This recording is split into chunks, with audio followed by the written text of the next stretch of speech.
Happy Mother's Day. So excited for my guests that are here. I have Cynthia Fuller and her daughters, Brooke and Meredith. And we're going to talk about, of course, the tea on relationships. You know, we've been doing that all year. And it's been great from the beginning about our relationship with God, and then about self-care, which I think was the best, because you got to take care of yourself as well. And then we went to neighboring, making sure that we are neighboring with people that are different from us. They may think differently than us, and that's okay, because we should have all kinds of friends, I believe. And then we went to, I think it was best friends, and that was great. And we did singles, and then we did marriage, and I can't forget Christmas. It was about the hot tea. Y'all remember that, right? It was awesome, and had a little slumber party, and now we are here because it is Mother's Day, and I wanted to have a conversation with Cynthia, who I've known over 30 years, and her daughters about the mother-daughter relationship. You know, it could be great, and then it could be not so good sometimes. But at the end of the day, I always tell my girls, they want to be my best friend, and I'm like, you're not my friends. And they're like, yes, we are. I'm like, you're not my friends. I'm your mother. You're my daughter. But I talk to them every day like, don't tell them. Shh. I talk to them every day like they're my best friends. And they are a very, very genuine relationship that I have with them. And I love them through our fights, through our love. We fight hard and love hard. And I think it has grown our relationships. I've learned so many things from them.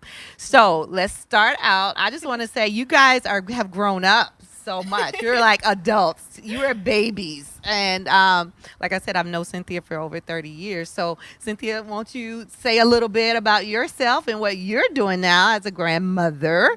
And then the girls can introduce themselves. Yeah, thanks so much, Lachelle. Thanks for having us here. We're so glad to be here and to be a part of your Mother's Day event. Lachelle and I have known each other for 30 years. Of course, you are so blessed to have Lachelle as your first lady and Pastor Tim as your pastors. We love them here, Pastor Brett and I. And I have a big family. I am the mother of 7 children. Brett and I have 7 children together. And these are my daughters. I have 5 boys. So we are the daughters. We are the sweetness of the bunch.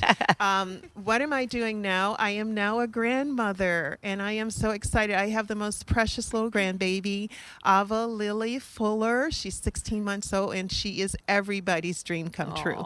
So I'm loving mothering my own children and mothering beyond. So thank you so much for having me be a part. I'm blessed. You and Pastor Brett are the best pastors ever, and so I believe, the mother that I am because of watching you guys parent and in our life. So I really appreciate you guys. Wow, I feel blessed.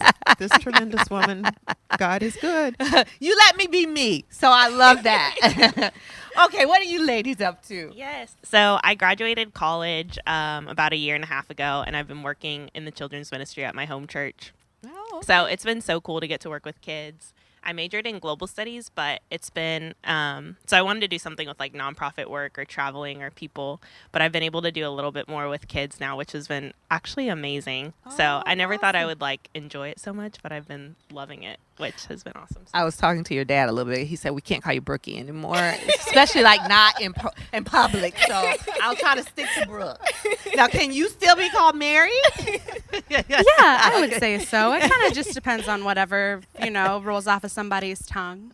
Okay. Well, tell us about you, Mary. What's Yeah. going on? Well, I'm just living and working in Lynchburg. Trying to sort of figure out where my next steps are. I was in school, but that sort of is like on the back burner for now. But I have intentions to finish. All right. Awesome. Hey, everybody at their own time. It took me some years too. So I'm going to just get into these questions. My team has come up with some great questions. So we just want to hear about you guys' relationship and how it's been. Like I told you, I love my girls and our relationship that we have. And so we just want to get some tea on somebody else's relationship. So Cynthia, what does motherhood mean to you? Oh, wow. Motherhood to me, that's a great question. Motherhood personally for me means 33 years. And I say 33 years because that's when we had our first baby.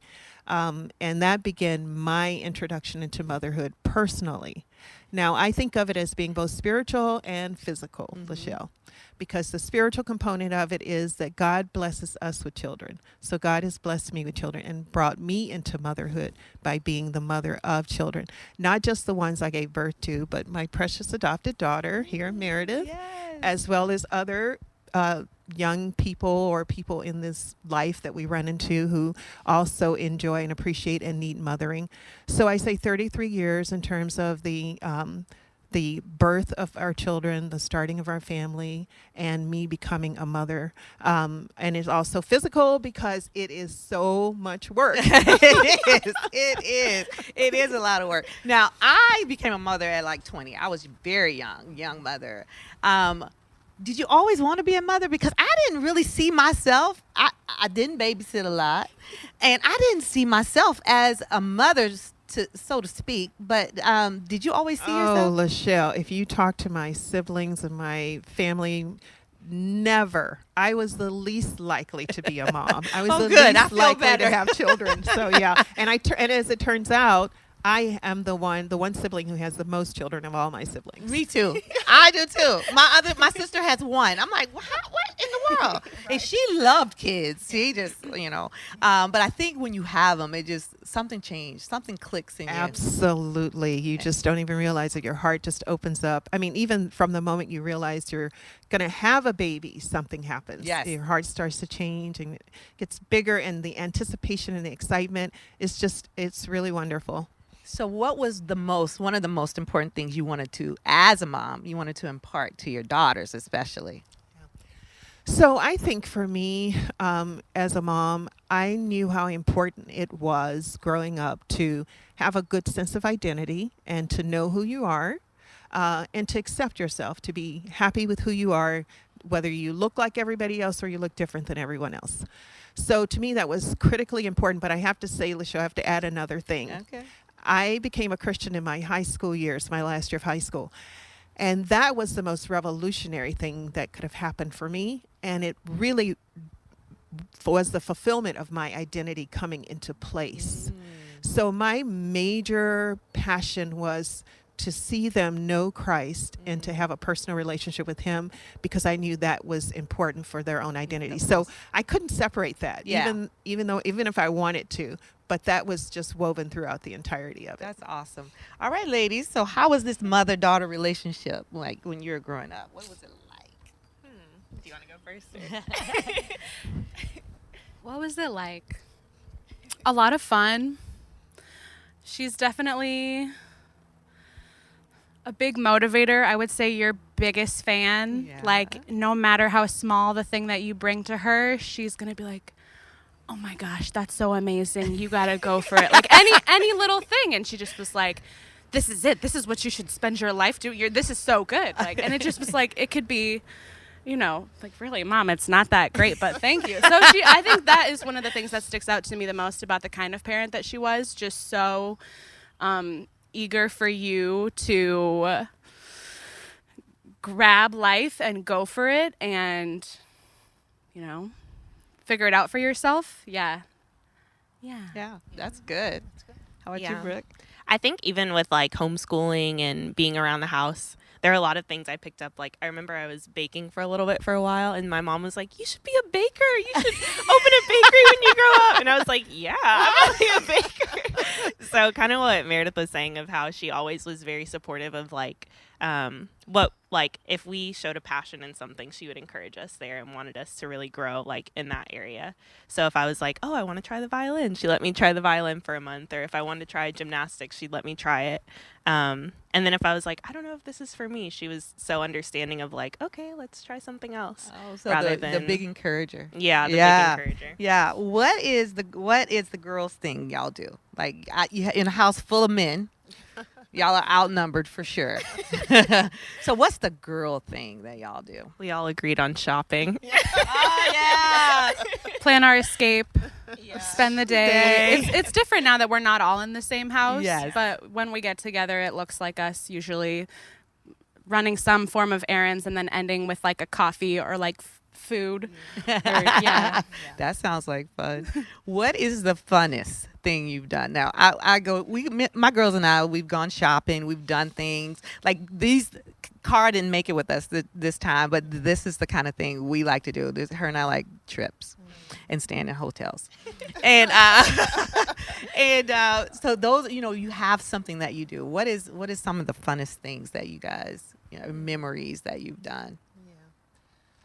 Well, we talked about this, and because we are a family unit that kind of moves as one body, like throughout life, we really don't pull away and do something too much separate from the rest of the family. So our big thing is mostly centered around family things and family activities. So that includes vacationing. And when we're on vacation, we try to go and get us a little spa treatment, a little, something that's a little extra and a little bit more geared towards us as girls. So I think that's it. We just kind of like being together and just like we just have fun chit chats and fun talks. We went through a phase where we did games for a while. And so we kind of phase in and out as we grow. Yeah. Krista and I, my thing with her is when she was younger, probably just starting into her teen years, she liked to come in my closet and when I was getting dressed, and she would sit there and talk about, of course, boys and, other things and girls that were mean and that kind of stuff. And always like, will you be the nice girl? So we had conversations. Kayla and Cara, both we like sports together. Like Kayla and I are like sports fanatic. I know it's crazy for girls, but I think I probably know more stuff than Tim. Well, I guess we could add music to it. We kind of get into music. We have, they are the ones that really kind of introduced me into music, and Mary is the queen of that. She likes to make playlists and stuff. I love music too, Mary. You didn't have to send me a playlist. I like music. I can do that for you. And Mom, I would say at least something fun that you and I do is like when we've road tripped together, being your road dog, I think, as you put it. Yes, that's fun. How would you describe your mom's style of parenting when it came to discipline? Like my kids say, they would rather get a spanking from me than from their dad, because that's not only a spanking but a conversation that's forever long, and I'm the spanker, get it over with, and but it depends on what it was too. So what kind of parenting with discipline? Was she like a pushover? Was she like? I wouldn't say she was a pushover. She definitely was not the main disciplinarian, though. And I think it was a lot more conversational, and at least in my experience, yeah. I would say the same as well. She was definitely very understanding. I think same with you guys. If we were like in big trouble, they'd be like, go to your dad. So then when we went to Mom, we were like, okay, I can do this.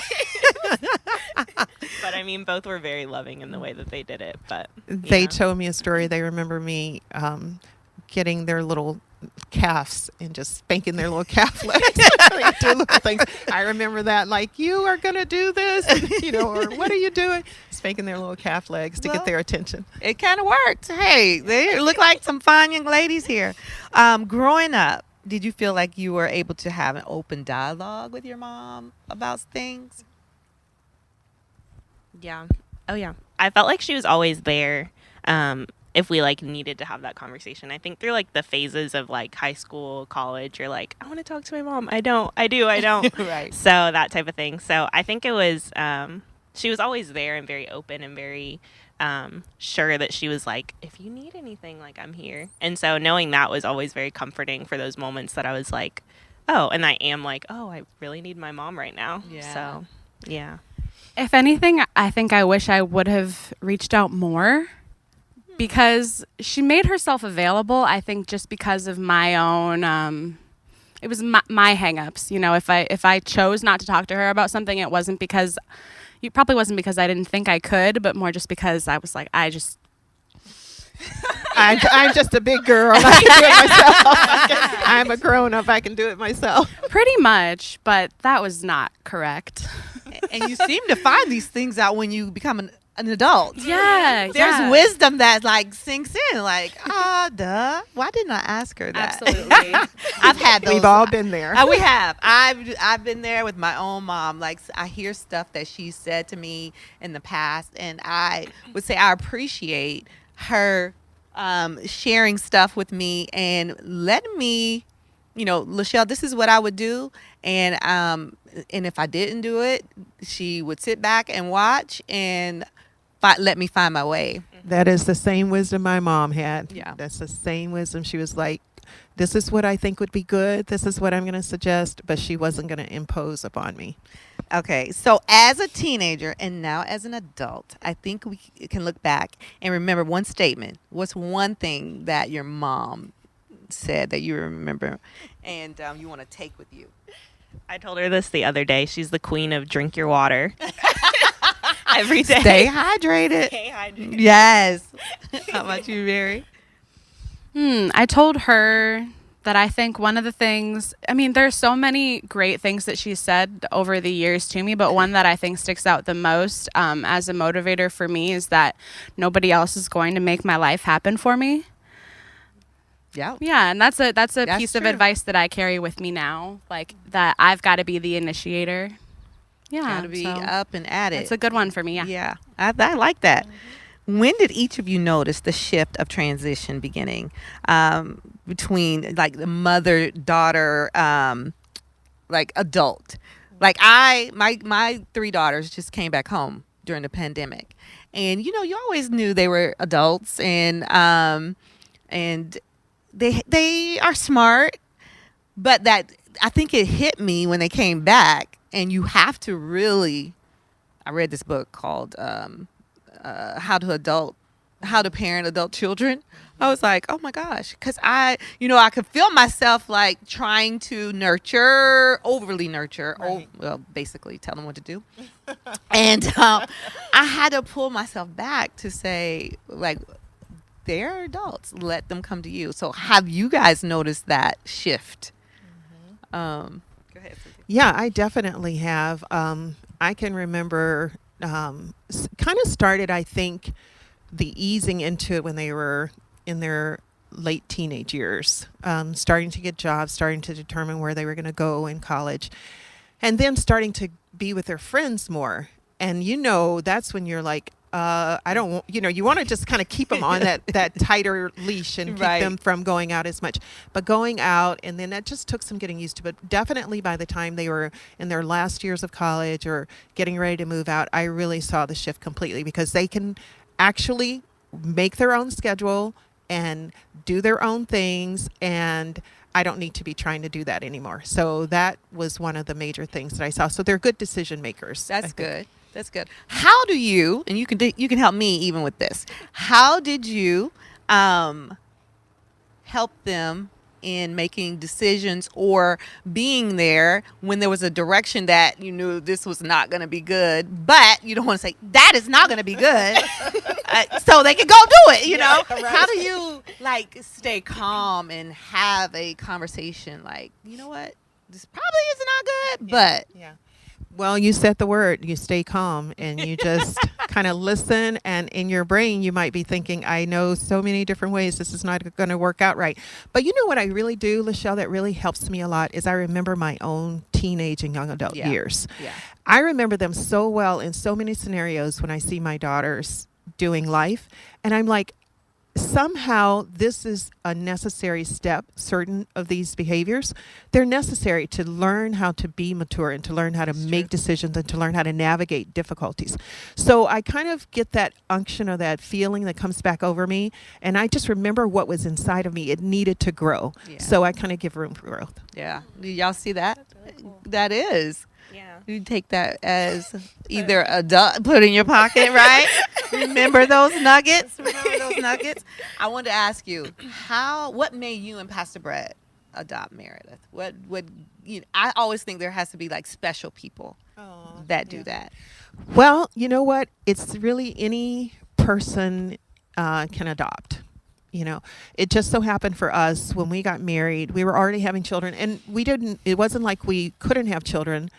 and needed to adopt. Some people will do it for that reason. But we just, one day, believe it or not, our story goes, we were sitting, having just had our third child. He was like 2 months old, and the TV was on. A commercial came on, Save the Children. And I looked over at Brett and I said, would you ever adopt? We hadn't had this conversation during our courtship or during our early years of marriage or anything. It had not been something on our list. And he looked at me and he said, yeah, would you? And I said, yeah.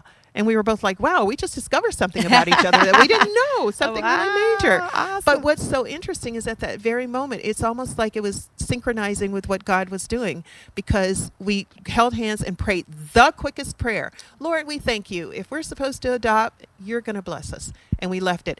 And in short order, our daughter was on the way, and we did not know it. And so it was just this moment that just kind of opened up for us, and we just grabbed it. We reached for it and we grabbed it. Awesome. Well, Meredith, what was it like being adopted into the Fullers family? It was a lot going on. You know, it was, but being born into it, it has just always felt like the norm for me. There was never, it took me, I think, becoming self-aware of myself as a human being for me to even register a difference between myself and my siblings and my parents, because I just had always been there. And they had always been there. So I never thought about it. And I think I was maybe like 4 or 5 one day when I kind of looked at my brothers and I looked at myself and I looked at my brothers again. I was like, okay. And, you know, they always made it a point to tell me that I was adopted, even before I knew what that meant or understood the weight of it. It was like, you are not biologically ours, but we love you the same, and you're ours. Yeah. And, you know, made it a point to tell me, like, you've been chosen twice, basically. So that was really special. And I mean, so much fun. So many friends in a home to grow up with, all my siblings, and it just was a really big blessing and gave me a really special perspective on life. Yeah. Well, my first meeting with you, I tell this story all the time, your mom was nursing you. And if my mouth could have dropped, Well, the reason that could happen was because we'd had our third child, and so I was nursing him. Yes. And when we adopted Mary, she was spanking brand new. Yes, you know, she was spanking brand new. And so we were like, oh, our baby. So she was family, and here we go. And so it was a blessing for her and a blessing for us. I was amazed. It was an impression. Like, wow, this woman is like, first of all, she's nursing 2 babies at one time. And then to bring another child in to love, I saw love. I know your parents love you, but to have somebody else look in and see that love, it was really, really amazing for me. It was very impressionable to me. So what did you think about, you came along a little bit later. Yes. So how was it? What did you think about having an adopted sister? Yeah.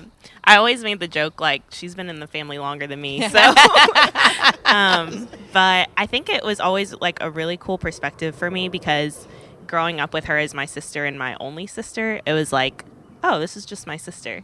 So when people obviously our skin tones look different, but for me, it was always just like, that was a fact about it. But that relationship didn't really impact anything in the relationship. And I didn't know anything, I guess, different from that. So it was always really special to have that perspective and her with us, and to have another girl too, especially with 5 boys. I know. That could be some like, ooh, you had to wrestle and all that too. Well, let me ask you, we're talking about ethnicity. How was it, like, Mary, did you ever want to be like, can I get braids? Or, you know, why I gotta wash my hair every day? Or why she only get to wash her hair once a week or once a month, or whatever, you know, we come up with, or lotioning, or, you know. Well, I think my mom did a really great job of helping me understand the difference pretty early in childhood, that Brooke and I just had different hair and they had different needs. So it didn't really frustrate me. So she just told me that, it was like, your hair's just different. You just have to wash it more. I was tender-headed. We'll say that much. Yeah, no. But then mostly I think I had these front bangs for a while.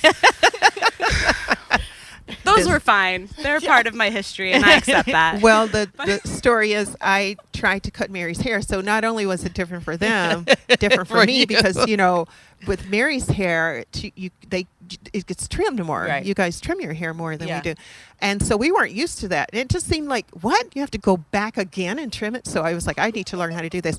So I started trying. Oh my goodness, Mary's bangs were never straight. It was always going one way or the other. I never figured that out.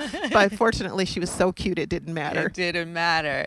Those things are funny. I have friends that have adopted, white friends that have adopted black children, and I appreciate them coming to ask questions and saying, "Hey, what do you do?" Because I've seen some and they have them looking real not so cute. I mean, like, come on, you can have some effort. So it was great that she put effort in to try to make you feel secure in what you needed to feel, and not like it was different, you know? So that was good. As an adult daughter, how do you honor your mother even when you both don't agree? I know there's been times when it could get heated, but as you think back, how can you honor? Because I want my daughters to listen to this as well. I think I try to honor her just by always slowing myself down and listening to what she's actually got to say to me, because I know that there's wisdom in it, even if we disagree on a main point or something. I always come to a more well-rounded conclusion after having heard what she's got to say about something. Yeah. I think for me, the past year or so, since now I work with kids, I've come to like a more appreciation for parents and parenting, which is really cool. And I think with my mom, like a big thing, I think within the past year has been just like praying for them, praying for my mom and my dad. I think has been really, really cool. And even just like asking them for help when I need it and not being like stubborn about it, like I can do this on my own, but actually being like, oh, well, my mom has done this before, so I could just ask her for help. Why not? I mean, we are like a wealth of information. Right. You know, we have been there before. Yeah. I think it's really good when you can have the epiphany that I can ask my parents, and I can, like, even if it's something that we haven't done, we can say, oh, I haven't done that, but let's try to figure it out, you know? Shows maturity, doesn't It does. Yeah, so. It does. And I love when that happens, when you can sit back, and I always say parents do the best job that they know how to do. We don't get pamphlets or books or, like, how do I raise Mary? How do I raise Brooke? So we really are just trying to figure this thing out and praying, like, Lord, help every day. Our hearts are totally in there, so we're fully exposed and fully vulnerable, and we're working so hard to make it happen. Yes, you're so right, Lachelle. So many times you try to help. I know for me, you try to help, and I find myself, I just got into trouble. I was really just trying to be an advocate for you. Let me back out of this. Good. That's Oh, so gosh. good. Today you see it before your adult daughter, and I'm sure you're filled with pride seeing them today and thinking back to when they were infants. What has motherhood taught you? Yeah, so seeing my adult daughters really does give me pride. I think motherhood has taught me that what you invest in is worth it. Yes. Just continue to invest and invest. And it also has taught me that there's a fulfillment and a filling up that comes with mothering. Yes. And that it kind of extends beyond just the younger years. Like now it's even richer. I love my adult daughters. Yes. I love their lives. I love their journeys. I love all of it. So I think that's been a big part of it. Yes. Okay, what have you guys taken from mom? I'm sure I asked this question before, but... Yeah, I think so much. I think as I've gotten older and graduated school, especially, and had like my first kind of year of adulthood, I mean, in a sense, I think we count everything. Because now it's like you're just at home renting for free and saving money. Hey, that counts. Exactly. But I think just the sacrifice that my mom has made for each of us and like raising 7 kids with different personalities is, I was telling her, that sounds really complicated and something I've never journeyed to like experience yet. And so just seeing like her grace for people and her grace for us in the middle of like our individual journeys of like where we're at with the Lord, where we're at like age wise in our life has been really cool to see. And it has been. With 7 kids, it did look complicated at times. I would look over there like, how does she do it? But it was such grace. And y'all were like everywhere. Y'all Thank you, were. ladies. Thank you. It was with grace. Yeah. Mary, you want to add to that? Seeing your mom sacrifice?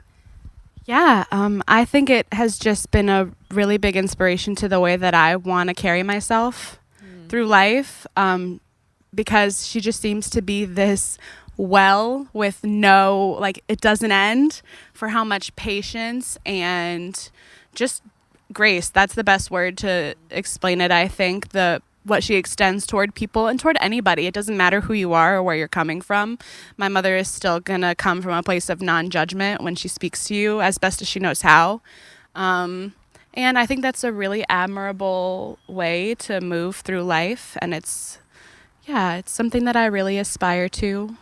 Thank you, girls. So That sweet. I Thank know you. that is sweet. She did. I would see her, especially with those boys before you girls came.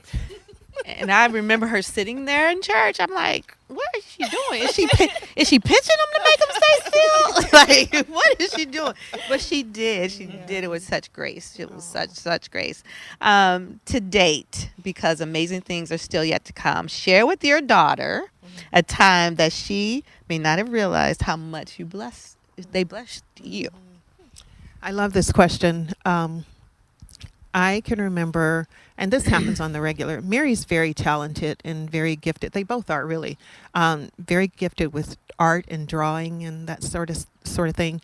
So she always is making cards and stuff. But she made me this beautiful Mother's Day card and wrote me this poem in it and had flowers and stuff all over it, and gave it to me. And I thought that was very, very special. Her words, she's really good with words and putting words together. So that was special. And Brooke, which also just totally shocked me. She learned to play the guitar, and while she was away on mission, she wrote a song for me. Oh. And when she came home, she was like, "Mom, I wrote a song for you." And I think it was either on Mother's Day or my birthday or somewhere. She said, "I want to give you this gift and play it for you." She played the song and sung it that she had written for me. Oh, that's so I was like, sweet. wow, my heart overflows. So these girls are really good at giving me back. What? That's so sweet. Yeah. I love, like, my love language or gift giving is not like some, diamonds or expensive gifts. Although I like those. But I love. Yes, we do. Yes, we do.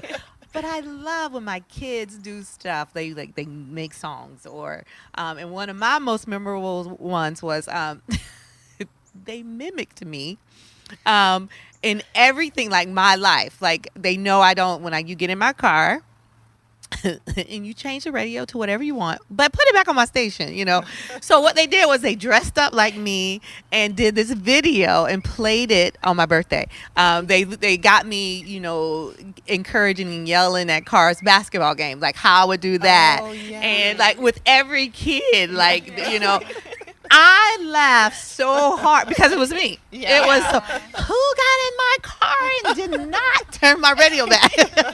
So I thought it was so hilarious. It was hilarious. And then I do have poem writers as well. But those are some of my favorite, when the kids give you those authentic things. Yeah. And I asked them, I had my birthday last year. I was like, no videos, no. I mean, I laughed so hard till I cried. If you could, let me see, what's my next question here?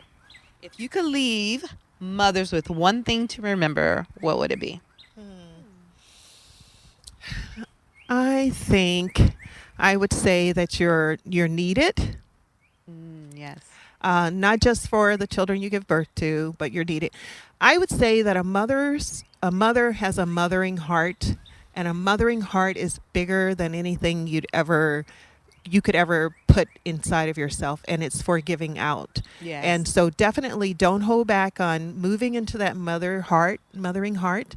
and giving to your children and seeing if it can spread out and spill out beyond that. Yes, I think the same. I mother so many kids. You just go into mode. You just start mothering other people's kids. And, I love on like Cara play basketball. I love on those kids. I yell at them like I'm yelling at Cara. I'm like, yeah, come on, hustle. You just get to mothering. Yeah. And it's just a natural. What about daughters? What would you leave daughters out there? We all are daughters. What would you leave them with some words of wisdom to daughters? I would say your mom definitely knows more than you think she knows.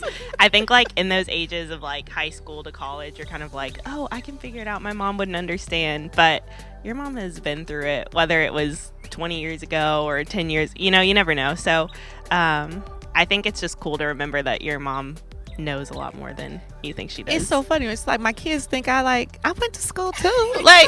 like mom, you wouldn't know. I remember the first time Sean said to me, like, you were 16? Like, yeah. Mary, what would you add? Yeah, I definitely would agree that your mom knows what she's talking about. And I think it can't be overstated how sacred it is to actually have a positive relationship with your mother, because a lot of people aren't blessed to be able to have that. Yeah. So if you have that, hold it so close and do what you can to pour back the love that she has poured into you. Because there's been so much. It can't even be measured how much love this woman has poured into like me and my sister and the rest of our family and the world, like 3 times over. So, yeah, I would just say love your mama. Love your mama. That's so true. That's so true. And you said something key that, everybody doesn't have that relationship like that. And I would want to just encourage you, if you don't have that relationship with your mom that you should have, to reach out and try to mend those fences and make things work. Because I tell you, I say this, parents, mothers, mamas, they do the best job that they know how to do. And I think if they knew better, they would do better. I know I would have. And now, agree. Now I'm 53. I forget after 50. So young.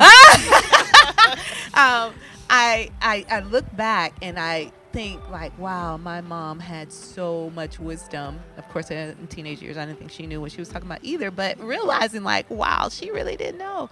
And to see my girls and you girls have that epiphany of like, okay, they do know a little bit of something, so why don't I capitalize on that and not have to start with a deficit in life, but start out with the asset, So I just want to say thank you, ladies, so much for joining me. This was wonderful. It's great seeing how wonderful you two have grown up to be, just beautiful, beautiful young ladies. And I'm just so glad y'all were here. And of course, I love you, Cynthia. Yes. You're amazing, and just an inspiration for us. And let me ask you, how's that grandbaby? I know you're a little bit. Oh my goodness. But give us a little bit. I can't wait. Oh yes. Listen, you are going to love it when you become a grandmother.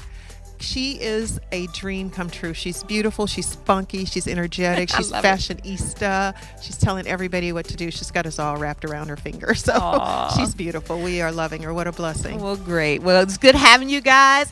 All right, Thank Orlando you. World Thank you Outreach for being Center. here. Have a happy Mother's Day. Happy and we Mother's love you. Day. Happy Mother's Day. Happy Mother's Day.